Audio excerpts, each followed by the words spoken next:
Welcome back to my channel Shri Akshaya Nivasam.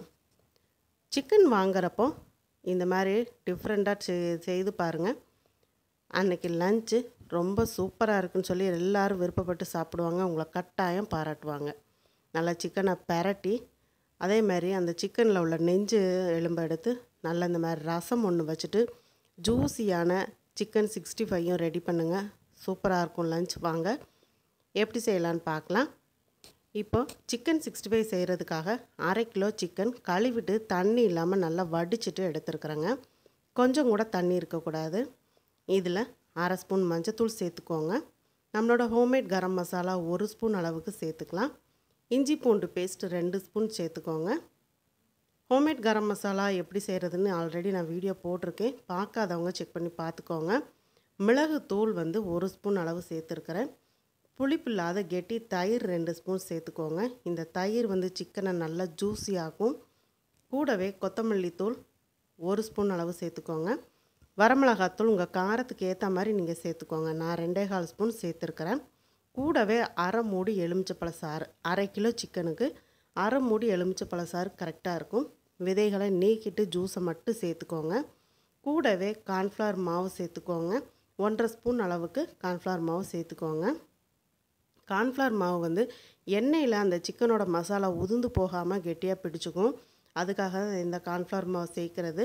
இன்னுமே நம்ம chicken 65 ஜூஸியாக சாஃப்டாக அதே சமயத்தில் கிறிஸ்பியாக இருக்கிறதுக்காக 1 முட்டை சேர்த்துருக்குறேன். 1/2 கிலோ சிக்கனுக்கு 1 முட்டை கணக்காக இருக்கும். கூடவே 1 கொத்து கருவேப்பிலை சேர்த்துக்கோங்க. சேர்த்துட்டு நல்லா கையால் பிசைஞ்சு விட்டுக்கோங்க. இந்த மாதிரி பிசைஞ்சு விட்டுட்டு உங்களுக்கு கலர் வேணும் அப்படின்னு நினச்சிங்க அப்படின்னா உங்கள்கிட்ட காஷ்மீரி சில்லி பவுடர் இருந்துச்சுன்னா 1 ஸ்பூன் அளவுக்கு சேர்த்துக்கோங்க. மசாலா பெரட்டி விட்டுட்டு அதுக்கப்புறம் நீங்கள் இந்த கலருக்காக நம்ம சேர்க்கக்கூடிய காஷ்மீரி சில்லி பவுடர் அல்லது உங்கள்கிட்ட காஷ்மீரி சில்லி பவுடர் இல்லை அப்படின்னா கேசரி பவுடர் 1 பிஞ்ச் அளவு சேர்த்தா போதும். அதிகமாக சேர்க்க வேண்டாம். 1 பிஞ்ச் அளவு சேர்த்துட்டு நல்லா இப்படி பிசைஞ்சு விட்டுட்டு நல்லா ஒரு 1.5 மணி நேரம் 2 மணி நேரம் நல்லா ஊறட்டும். இந்த சிக்கன் 65 பொறுத்த வரைக்கும் நல்லா ஊறிடுச்சு அப்படின்னா நல்லா மேலே கிறிஸ்பியாகவும் உள்ளே நல்லா ஜூஸியாகவும் டேஸ்ட்டாக இருக்குங்க. இப்போ நம்ம கிரேவி செய்ய ஆரம்பிச்சிடலாம். கிரேவி செய்கிறதுக்காக குக்கர் அடுப்பில் வச்சுட்டு ஒரு 50 ml நல்லெண்ணெய் சேர்த்துருக்கேன். நல்லெண்ணெய் சேர்த்து சிக்கன் செஞ்சு பாருங்கள். டேஸ்ட்டு ரொம்ப சூப்பராக இருக்கும். இப்போ எண்ணெய் நல்லா சூடானதும் 1/2 ஸ்பூன் சோம்பு கொஞ்சமாக கருவேப்பிலை சேர்த்துக்கோங்க. கருவேப்பிலை நல்லா பொரிஞ்சிருச்சு. இப்போது மீடியம் சைஸ் பெரிய வெங்காயம் 2 எடுத்துகிட்டு நீல வாக்கில் நறுக்கியிருக்கிறேன்.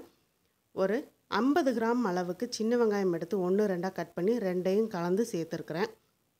கிரேவிக்கு 2 வெங்காயமும் கலந்து சேர்த்து செய்து பாருங்கள். அதுவுமே ஒரு வித்தியாசமான ஒரு ருசியை கொடுக்கும். கல்லுப்பு சேர்த்துட்டு வெங்காயம் கொஞ்சம் நிறம் மாறுற அளவுக்கு வதக்கிக்கலாம். இப்போது ஒரு 50 கிராம் அளவுள்ள பழுத்த தக்காளி எடுத்து கட் பண்ணி சேர்த்துருக்குறேன். அதையும் கொஞ்சம் வதக்கி விட்டுக்கலாம். கொஞ்சம் நல்லாவே வதங்கி வரட்டும். இந்த டைமில் இஞ்சி பூண்டு பேஸ்ட் 2 ஸ்பூன் அளவுக்கு சேர்த்துக்கோங்க. சேர்த்துட்டு இஞ்சி பூண்டு பேஸ்ட்டோட பச்சை ஸ்மெல் போக நல்லா வதக்கி விட்டுக்கோங்க. மீடியம் ஃப்ளேமில் வச்சுட்டு எல்லாமே வதக்கி விடுங்க. ஒன்று போல் மசாலா வதங்கி வரும். இப்போ கழுவி சுத்தம் பண்ணி வச்சுருக்கிற சிக்கனை சேர்த்துக்கோங்க. சேர்த்துட்டு இதுலேயே அப்படியே ஒரு 3 நிமிஷம் அப்படியே பெரட்டி விடுங்க. அந்த வெங்காயம் தக்காளி எண்ணெயில் இஞ்சி பூண்டு பேஸ்ட்டோட நல்லா இந்த மாதிரி பெரண்டு வர மாதிரி பெரட்டி விட்டுக்கோங்க. நல்லா 3 நிமிஷம் நம்ம பெரட்டும் போதே சிக்கன் கொஞ்சம் வெந்து வரும். இந்த டைமில் 1/2 ஸ்பூன் மஞ்சத்தூள் சேர்த்துக்கோங்க. புளிப்பு இல்லாத கெட்டி தயிர் 1.5 ஸ்பூன் அளவுக்கு சேர்த்துக்கோங்க. நம்ம தயிர் சேர்த்துட்டு சிக்கனை பெரட்டும் போது நல்லா ஒரு சாஃப்டாக இருக்கும். சிக்கன் ரஃப்பாக இல்லாமல் நல்லா சாஃப்டாக வெந்து வரும். மீடியம் ஃப்ளேமில் வச்சுட்டே ஒரு 5 நிமிஷம் பெரட்டினீங்கன்னா இந்த மாதிரி தண்ணி விட்டு நல்லா வரும். இந்த டைமில் லோ ஃப்ளேமில் வச்சுட்டு மசாலாக்கெல்லாம் சேர்க்க ஆரம்பிச்சிடலாம். நம்மளோட ஹோம்மேட் கரம் மசாலா 1.5 ஸ்பூன் அளவுக்கு சேர்த்துருக்குறேன். கூடவே மிளகுத்தூள் 1 ஸ்பூன் அளவுக்கு சேர்த்துருக்குறேன். மல்லித்தூள் 3 ஸ்பூன் அளவுக்கு சேர்த்துக்கோங்க. மிளகாத்தூள் உங்கள் காரத்துக்கு ஏற்ற மாதிரி நீங்கள் சேர்த்துக்கோங்க. நான் 2 ஸ்பூன் அளவுக்கு மிளகாத்தூள் சேர்த்துருக்குறேன். நல்லா கொஞ்சம் ஸ்பைஸியாக இருக்கும் கிரேவி. சப்பாத்தி சாதத்தோட பெரட்டி சாப்பிட்றதுக்கு ரொம்ப நல்லாயிருக்கும். கூடவே மல்லி இலையும் புதினா இலைகளையும் சேர்த்துட்டு நல்லா பெரட்டி விடுங்க. லோ ஃப்ளேமில் வச்சு நல்லா மசாலா வந்து அந்த எண்ணெயிலேயே நல்லா வதங்கி வர்ற மாதிரி பெரட்டி விடுங்க. இப்போ லோ ஃப்ளேம்லேயே இருக்கட்டும். இதில் கூடுதல் நான் 2 மீடியம் சைஸ் உருளைக்கிழங்கு தோலோடைய வெட்டி சேர்த்துருக்குறேன். நம்ம உருளைக்கிழங்கு சேர்க்குறதா இருந்தால் இந்த மசாலாக்கெல்லாம் பெரட்டினதுக்கப்புறம் தான் நம்ம சேர்க்கணும். இப்போ தேங்காய் அரைச்சிட்டு வந்துடலாம்.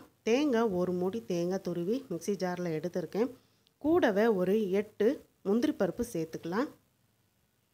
இது கிரேவியை ஒரு ரிச்சான டேஸ்ட் கொடுக்கும். முந்திரி பருப்பு இல்லைன்னா வறுத்த நிலக்கடலை 2 ஸ்பூன் அளவுக்கு சேர்த்துக்கோங்க. தண்ணி ஊற்றிட்டு நல்லா தேங்காய் நைஸாக அரைச்சி எடுத்துக்கோங்க. தேங்காவை நல்லா நைஸாக அரைச்சி எடுத்தாச்சு. இப்போ மிக்ஸி ஜாரில் கொஞ்சமாக தண்ணி விட்டு அலசி நம்ம பெரட்டி வச்சுருக்கோம் இல்லையா சிக்கன், அந்த குக்கரில் இருக்குது இல்லையா, அதில் சேர்த்துடலாம். நம்ம தேங்காய் அரைக்கிற வரைக்குமே சிக்கனில் தண்ணி சேர்க்காமல் லோ ஃப்ளேமில் வச்சுருக்கிறேன். நல்லா அந்த மசாலா வந்து அந்த எண்ணெயில் நல்லா பிரண்டு வந்துட்டுருக்கும். பாருங்கள், அப்படி ஒரு வாசமாக இருந்துச்சு பிரண்டு வரும்போது. இப்போ அரைச்ச தேங்காயை சேர்த்துடுங்க. சேர்த்துட்டு மிக்ஸி ஜாரில் இன்னமும் கூட கொஞ்சமாக தண்ணி சேர்த்து அலசி சேர்த்துக்கோங்க. சேர்த்துட்டு பெரட்டி விட்டுட்டு தண்ணி வேணும் அப்படின்னா இன்னொரு 1/2 டம்ளர் அளவுக்கு நம்ம தண்ணி சேர்த்துக்கலாம்.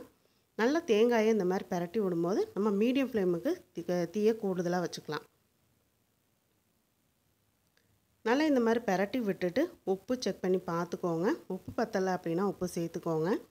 நீங்கள் இன்னும் ஸ்ரீ அக்ஷயா நிவாசம் சேனலை சப்ஸ்கிரைப் பண்ணலைன்னா சப்ஸ்கிரைப் பண்ணிக்கோங்க. சப்ஸ்கிரைப் பண்ணும்போது ஆளுங்கிற பெல் பட்டனோட சப்ஸ்கிரைப் பண்ணிக்கோங்க. அப்போ தான் நான் போடக்கூடிய வீடியோஸ் உடனுக்குடனே நோட்டிஃபிகேஷனில் கிடைக்கும். இப்போ குக்கர் மூடி போட்டுட்டு ஒரு 3 விசில் வச்சிங்கன்னா சிக்கன் வந்து நல்லா பஞ்சு மாதிரி வெந்து வந்துடும். இப்போ நம்ம சிக்கனோட நெஞ்சு எலும்பு க்ளீன் பண்ணி வச்சுருக்கோம் இல்லையா, அதை வந்து நம்ம ரசம் வைக்கிறதுக்கு மசாலா ஜாமான் எடுத்துடலாம்.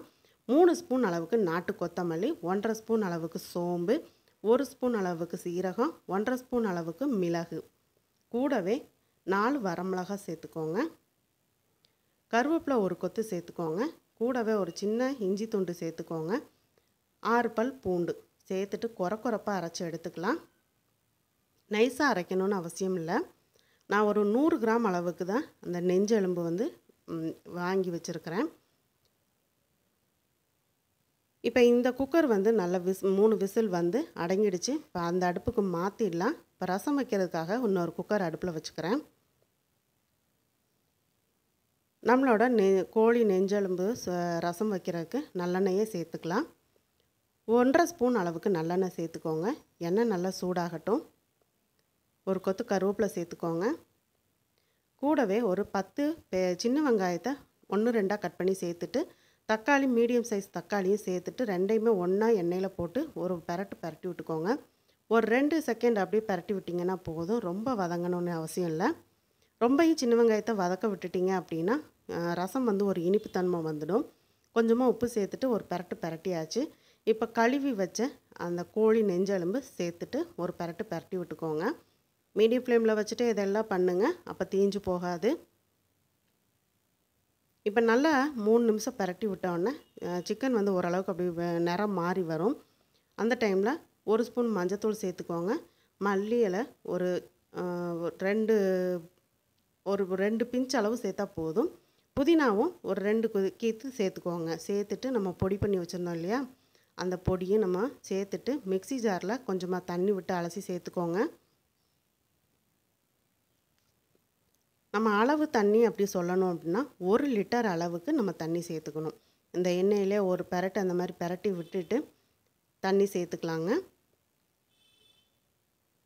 1 லிட்டர் அளவுக்கு தண்ணி சேர்த்துட்டு நம்ம மீடியம் ஃப்ளேமில் வச்சுட்டு ஒரு 3 விசில் விட்டிங்க அப்படின்னா நெஞ்செலும்பில் உள்ள அந்த சதப்பகுதியெல்லாம் நல்லா இந்த ரசத்தில் கரைஞ்சி நல்ல மணமாக இருக்கும். ரொம்ப சூப்பராக இருக்கும். நெஞ்சு சளி இருக்கிறவங்க இதை குடித்தாங்க அப்படின்னா மறுநாளே நெஞ்சு சளி ஒன்று மலத்தோடு போயிடும், இல்லைனா வாமிட் வந்து அந்த சளி வந்து வெளியேறிடும். உப்பு போதுமான்னு செக் பண்ணிவிட்டு உப்பு சேர்த்துட்டு குக்கர் மூடி வச்சிடலாம். 3 விசில் விட்டிங்கன்னா போதும். உங்களுக்கு இந்த வீடியோ பிடிச்சிருந்துன்னா நண்பர்களுக்கு ஷேர் பண்ணுங்கள், மறக்காமல் லைக் பண்ணுங்கள். வீடியோ பற்றின கருத்துக்களை கமெண்ட் பாக்ஸில் சொல்ல மறக்காதீங்க. இப்போ தயிர் வெங்காயம் ரெடி பண்ணி வச்சாச்சு. இப்போ நம்ம ஏற்கனவே பெரட்டி வச்ச சிக்கன் 65யும் ரெடியாக இருக்கும். இப்போ அதை பொரிக்க ஆரம்பிச்சிடலாம். இப்போ இந்த குழம்பு ரெடி ஆயிடுச்சான்னு பார்க்கலாம். விசில் வந்து நல்லா அடங்கிடுச்சு. ஓப்பன் பண்ணி பாருங்கள். ஓப்பன் பண்ணும்போதே அப்படியே மணமாக இருக்குது. நல்லா சூப்பராக வந்திருக்குதுங்க. நம்ம முந்திரி பருப்பு சேர்த்துருக்கிறதுனால இன்னும் டைம் ஆகும்போது இன்னுமே கிரேவி கெட்டியாகும். அதனால் இதுக்கு மேலே நம்ம வந்து கொதிக்க விட வேண்டாம். டைம் ஆக ஆக கெட்டியான பதத்துக்கு வரும். நம்ம சப்பாத்தி, நான் கூட வச்சு சாப்பிட்றதுக்கு கூட சூப்பராக இருக்கும். சாதத்தில் போட்டு பிசைஞ்சு சாப்பிட்றதுக்கு இன்னும் டேஸ்ட்டாக இருக்கும். மேலாப்பில் ஒரு 2 ஸ்பூன் அளவுக்கு நல்லெண்ணெய் விட்டுட்டு கரண்டி வச்சு நல்லா பெரட்டிட்டு அப்படியே மூடி வச்சுருங்க. சாப்பிடும்போது சர்வ் பண்ணுங்கள். அந்த நல்லெண்ணெய் வாசமும் அந்த குழம்பு மசாலாவோட வாசமும் சாப்பாடு ஒரு கைப்பிடி இல்லை, கூட 2 கைப்பிடி அளவுக்கு சாப்பிட்ற அளவுக்கு டேஸ்ட்டு செம்மையாக இருக்குங்க. இப்போ சிக்கன் ஃப்ரை பண்ண ஆரம்பிச்சிடலாம் வாங்க. நல்லா ஊறி இருக்குது பாருங்கள். எப்படி இருக்குதுன்னு பாருங்கள். நல்லா ஊறி செட்டாக இருக்குது. இப்போ இந்த குக்கரை அந்த அடுப்புக்கு மாற்றிட்டு இங்கே எண்ணெய் காய வச்சிடலாம். நான் வந்து கடலெண்ணெய் தான் எடுத்துருக்குறேங்க. நீங்கள் என்ன ஆயிலில் ஃப்ரை பண்ணுறீங்களோ நீங்கள் எப்பவும் போல எடுத்துக்கோங்க. அதாவது ஃப்ரை பண்ணுறதை பொறுத்த வரைக்கும் நம்ம முங்குற அளவுக்கு எண்ணெய் இருக்கணும். அப்போ தான் நல்லா வந்து 2 பக்கமும் ஒன்று போல் வெந்து வரும். எண்ணெய் சூடாகிற வரைக்கும் நம்ம வந்து அந்த சிக்கன் ஊற வச்சதை ஒரு பெரட்டி விட்டுக்கோங்க. அதே சமயத்தில் மீடியம் ஃப்ளேமில் வச்சுட்டு எண்ணெயை ரொம்ப சூடு பண்ணாமல் மீடியமாக ஹீட் ஆகிற அளவுக்கு நீங்கள் வச்சுட்டு போட்டிங்கன்னா தான் அந்த அதாவது அந்த சிக்கன் வந்து ஒன்று போல் வெந்து வரும். இல்லைனா மேலே தீஞ்சு போய் உள்ளே வேகாமல் இருக்கும். இப்போ நான் பெரட்டி விட்றதை பார்க்கும்போதே தெரியும் எண்ணெயில் கொஞ்சம் கூட மசாலா உதிரலை. கூடவே நான் ஒரு கத்து கருவேப்பிலையும் போட்டிருக்கேன். அந்த கருவேப்பிலையும் அதோடு பொரிஞ்சு வரும்போது டேஸ்ட்டு சாப்பிட்றதுக்கு ரொம்ப செம்மையாக இருக்குங்க. கட்டாயம் இந்த மாதிரி நீங்கள் சிக்கன் 65 செய்து பாருங்கள். ரொம்ப சூப்பராக இருக்கும். வெறும் ரசம் சாதத்தோடு சாப்பிட்றதுக்கு கூட ரொம்ப நல்லாயிருக்கும். பார்த்திங்கனாலே தெரியும் மேலாப்பில் எவ்வளோ கிறிஸ்பியாக இருக்குதுன்னு. உள்ளே நல்லா ஜூஸியாக இருக்கும். இப்போ தட்டுக்கு மாற்றிடலாம். சூப்பரான இன்றைக்கி சிக்கன் பரட்டல் வச்சுட்டு நெஞ்செலும்பு ரசம் வச்சுருக்குறோம். சிக்கன் 65 செய்திருக்கிறோம். எப்படி இருந்துச்சுன்னு சொல்லி கமெண்ட் பாக்ஸில் கமெண்ட் பண்ணுங்கள். நீங்களும் கட்டாயம் வீட்டில் ட்ரை பண்ணி பார்த்துட்டு டேஸ்ட் எப்படி இருந்ததுன்னு கமெண்ட் பாக்ஸில் சொல்ல மறக்காதீங்க. கட்டாயம் நீங்களும் ட்ரை பண்ணி பாருங்கள்.